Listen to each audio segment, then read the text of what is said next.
Hello,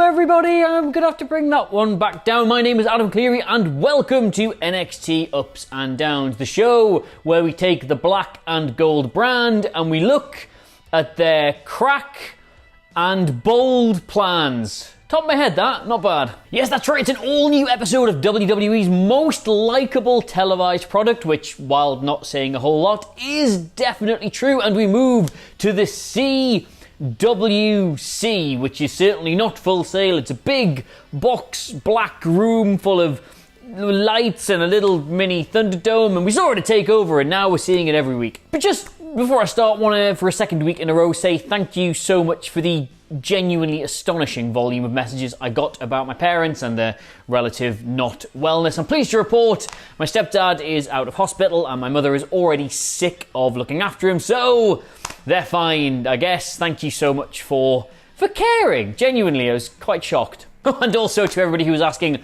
what the hell was that Amazon delivery I got in the middle of last week's episode, it was this. It was a board game sent to me by a friend who likes board games. You figure it out. Anyway, whatever, none of us are getting any younger, so without any further ado, my name is Adam Clery, and these are all the ups and downs for this week's episode of NXT.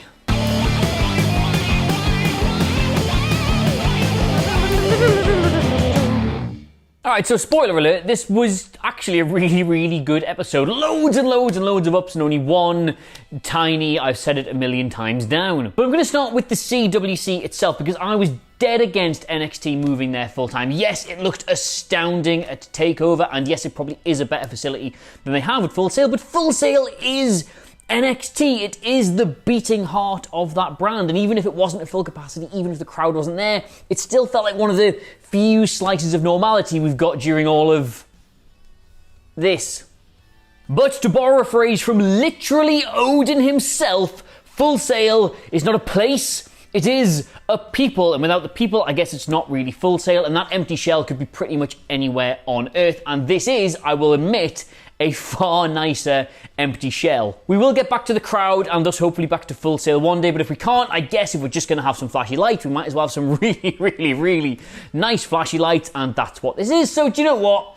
A change can be as good as a rest, so I'm giving it an up. Alright, your first match, and mark my words, this whole the real Kushida gimmick will eventually lead to him dyeing his hair blonde and doing a skit with 30 lookalikes, but until it does, it's making for some incredibly compelling pro wrestling television. I will admit that I was slightly confused by this because commentary were like, they've just had an altercation backstage and general manager William Regal has booked a wrestling match as a result, but they announced this on .com like 2 days before, and they didn't show us any of that altercation that I could see, so bit weird. But you know what, regardless, and for all the predictable, this is a TakeOver caliber match, by God, that was coming out of commentary, this was a TakeOver caliber match, by God. Both men absolutely leathered each other, and despite the very predictable non-finish, which we're gonna get to later, this was really good and felt like it was designed to push Kushida, not like rehabilitate Ciampa. So yeah, I'm into it. Up. I mean, I did say a million times Kushida is excellent and they completely misuse him on this show, and I just wanted them to give him something substantial, and here it is, and he's being really good in it. So yeah, why have you not done this sooner, you idiots? Alright, so you all know my opinion on mass brawls being used to either initiate or further a storyline on NXT, and that opinion is they are fine. You should use them in wrestling shows, but you shouldn't exclusively use them in wrestling shows, and I think NXT massively overuses them because it only has one gear, and that's everything is really intense and violent all the time.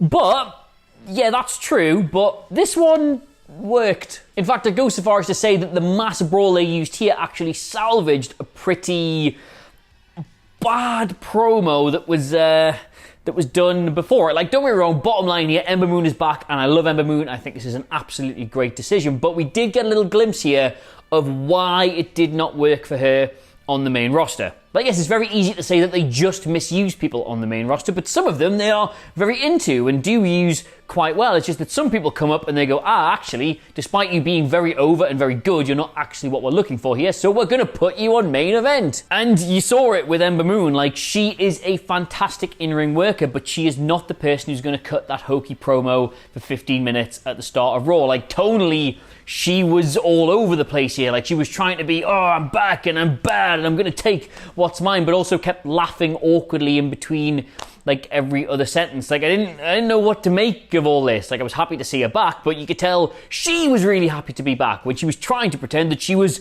like all business and just, it was a mess. Like, she even missed her cue for getting interrupted, which is astounding because you're just getting interrupted. When the interruption happens, you just stop talking, but she missed the bit and then kept talking and then pretended there's some music playing now. Like, just, no. But all of that being said, Ripley, Gonzalez, Kai, massive dust-up, William Regal, main event, tag team match. Yeah, that just about works for me, so up just. Dane and Drake, the unlikely lads in tag team action again, and does this gimmick still work for me? Yes, it does. Don't get me wrong, for parts of this, it kind of felt like it was starting to wear thin, and yes, we know what the joke is, please go somewhere with it, but they just about managed to salvage it at the end, otherwise this would have just been, hello, the new development in this storyline is jolly entrance music. And God bless them, Ever Rise were the absolute perfect opponents for this stage of the story, because they are so lowly in the card that you expect Dane and Drake to win, but they also so lowly in the card that if they lost, everything would implode and they would just fight each other and it could be the end of everything. So yes, good tension. Like, Killian Dane can put up with a lot from Drake, it seems, but picking up an L to the brand's biggest losers, statistically, now lads, it's nothing personal, would have just been a little bit too far. In the end, we get another win for these two, almost in spite of themselves, with Dane now taking to using Drake as an actual weapon, which popped me, and then he did spark him out, yes, but he didn't want to just leave him there, so he carries him to the back, and I can see this building to something now. We are now in the begrudging camaraderie stage, and I just still really like its X-Pac and Kane vibe, so it gets, do it with my foot, and up. And people say that WWE products are plagued by 50-50 booking, eh? Austin Theory picks up an impressive-looking win over Leon Ruff, but then gets beaten by a returning Dexter Lumis. And likewise, Dexter Lumis, he picks up an impressive-looking win over Austin Theory, and then gets laid out by Cameron Grimes immediately after the match. Look, you win some, you lose some. It's just that in WWE, both of those can happen at pretty much the same time.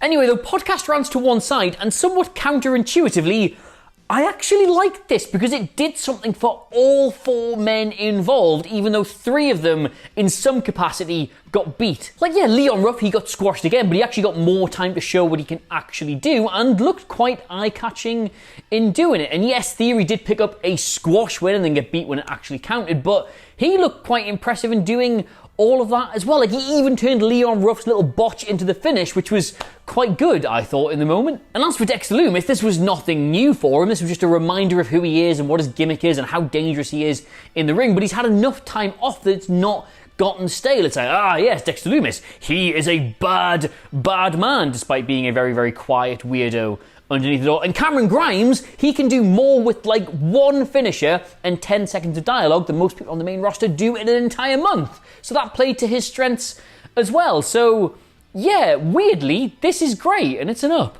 Like, genuinely, they've created a segment here in which three people are defeated in some manner or another, and yet they all come out of it looking quite strong. Ruff got a chance to show what he can do. Theory picked up a squash win and then was competitive in a losing effort. Lumis dominated a previous winner in the shape of Theory. And Grimes, well, his whole gimmick is stick a sneak. It's a sneak. His whole gimmick is a sneak attack and then mouthing off backstage. And 1000% of the time it sends me to the moon, baby! I've been pretty much in some form of lockdown or another for 7 months now, and I keep thinking it's had no real impact on my psyche, but I bet if I go watch that clip back. His whole gimmick is a sneak attack and then mouthing off backstage, and 1000% of the time it sends me to the moon!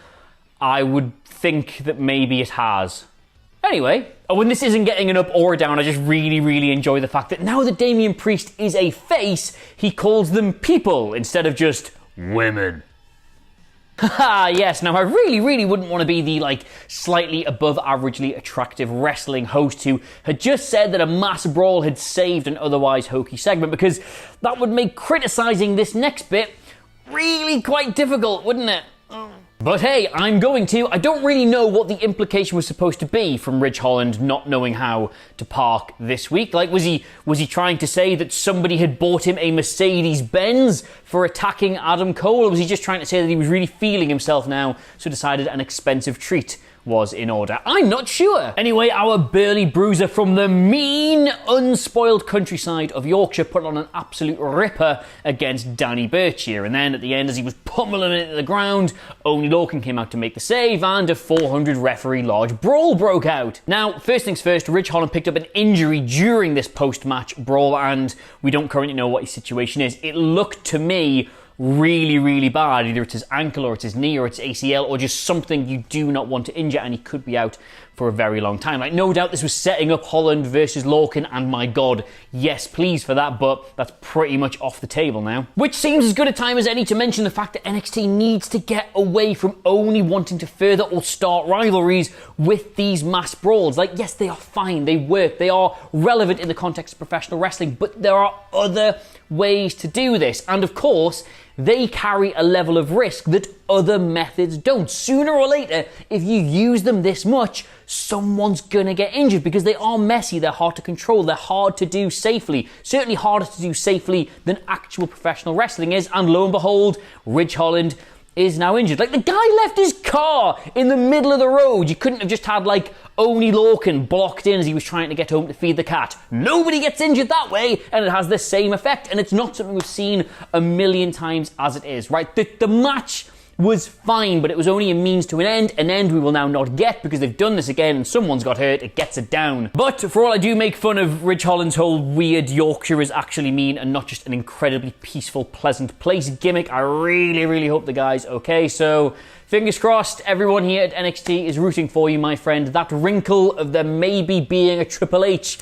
to your Rikishi last week was interesting, so let's see where it goes. Genuinely, right, I'm not going to get into this, but this is brilliant. Not just because Johnny Gargano goes from being like, Indy Hartwell, who did she ever beat, to like, Indy Hartwell, bright future ahead of her because she's bought him a TV, but they're right. She did genuinely save Candice LeRae loads of times in that Battle Royale, and we never noticed it. They planted a seed and didn't make it obvious, and that's so not WWE. They would normally have you go, wow, geez, Beth, looks like Indy Hartwell's really helping out Candice LeRae. Best remember that for when it comes back around next week. But they didn't. They just did it, and we didn't see it, and now they're... Genuinely, they don't plant seeds like this very well in WWE. That's not how they book stuff, even on NXT. Look, it's good. It should be rewarded. It's getting the jacket, yes! And speaking of positive development, another advancement in the Xia Li thing. Like, yes, okay, it's disappointing. This was a squash match, but you have to bottom out the character before you can properly reinvent it, and... well, here you are. And also for Shotzi Blackheart here, she needed a commanding, concise, conclusive...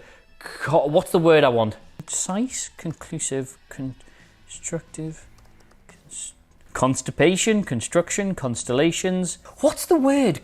Something. Convincing! A convincing win. That's it. She needed a convincing win. Thank you. Been a full-time journalist and or writer and or presenter for 10 years now. Couldn't think of the word convincing. Yeah, anyway, no scary botches, no prolonged periods of selling, just a convincing win, which she got here, and Xia Li needed to bottom out the character, which she got here, and Boa handing her a note, which I can't read because I don't know Mandarin, and she went to the back, and hopefully we don't see her for a while, she comes back repackaged. Yeah, the match isn't much to write home about, but it did exactly what it needed to do for two characters, because remember, Shotzi Blackheart, is going to be hosting Halloween, no, that joke didn't work, so she needs to kind of look like a bit of a monster here, so good work. Up. Alright, main event now, and I'm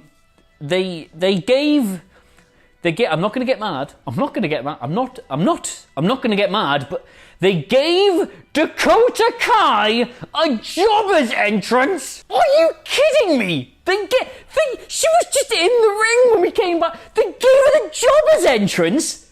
Dakota Kai? Look, I'm not stupid. I know this match is Ember Moon's homecoming and Kai and Gonzalez are just there to put up a fight, drag it out so it feels like a main event, then politely lie down, take the fall, clap them off and forget that this ever happened. I know they're just there to lose, but play our music! Anyway, beyond that outrage, there's not really a whole lot to say with this one. Ember Moon is back, Ember Moon is brilliant, Ember Moon when she's just in the ring and not cutting weird promos is very, very good to watch, and that's all this was. They put it in the main event, which made it feel important. They let it have 15 minutes, which made it feel like a main event. So, what do you want? And I will say this, just quietly, it is nice to see Ripley back on this kind of level. Yes, again, it wasn't about her. She wasn't going to be taking the win. She wasn't going to be taking the loss. But she is a main event prospect, and she cycled out of that into other storylines. The whole Robert Stone thing, which did that get resolved? I mean, she did beat Mercedes Martinez, but anyway, that's come back round. She's now in the main event picture. And look, just by adding one person and refreshing the people in the product, we have a new,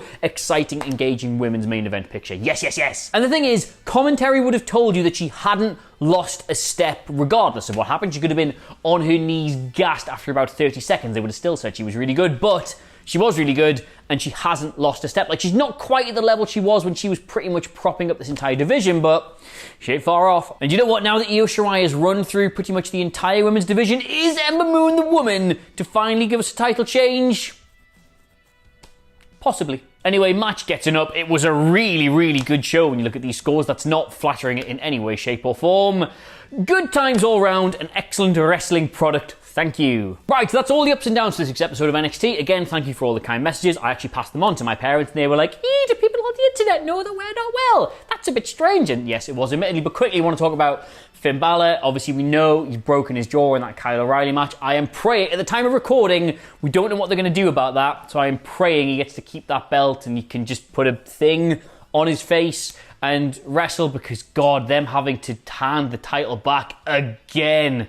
Oh, they do not need that. They do not need that. That belt is entering cursed territory if that happens. So fingers crossed there is just like some wax they can stick in his mouth and everything will be okay. But anyway, yes, thank you for watching. Those were all the ups and downs of this week's episode of NXT. Let us know what you made of it all in the comments below. Of course, don't forget to like, share, and subscribe. Get me on Twitter at Adam Clery, Clery, kapow. Don't actually put the kapow in. And get our wonderful editor, Edit Chris Edit, at Edit Chris Edit. But in the meantime, thank you so much for watching. This has been NXT Ups and Downs. Welcome to WhatCulture Wrestling.